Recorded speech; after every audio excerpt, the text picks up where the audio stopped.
হরে কৃষ্ণ। হে কৃষ্ণ করুণা সিন্ধু দীনবন্ধু জগৎপতে গোপেশ গোপিকাকান্ত রাধাকান্ত নমস্তুতে। জয় নিতাই, রাধে রাধে, হরে কৃষ্ণ।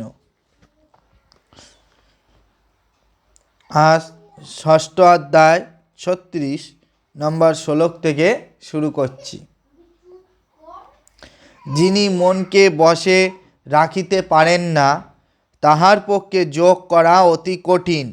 আর যিনি মনকে সংযত করিতে পারিয়াছেন, তিনি উপায় দ্বারা চেষ্টা করিলে যোগস্থ হইতে পারেন।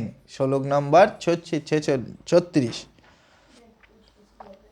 অর্জুন বলিলেন, হে কৃষ্ণ, যিনি প্রথমে শ্রদ্ধা সহকারে যোগ করিতে থাকেন, কিন্তু পরে যদি তিনি যত্ন অভাবে যোগ হইতে ভ্রষ্ট হন, সেই মোহগ্রস্ত যোগীর কি গতি হয়? শ্লোক নম্বর 37।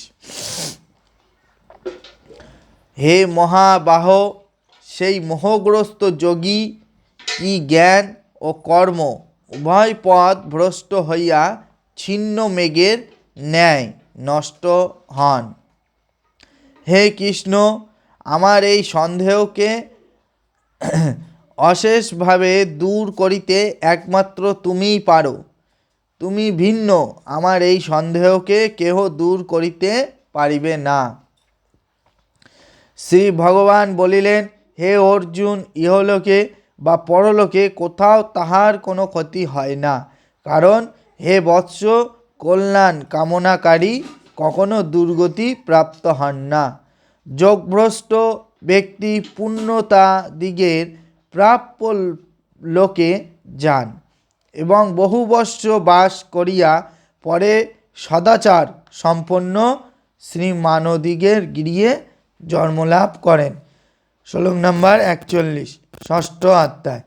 জয় নিতাই, রাধে রাধে, হরে কৃষ্ণ হরে কৃষ্ণ, হরি বল হরি বল।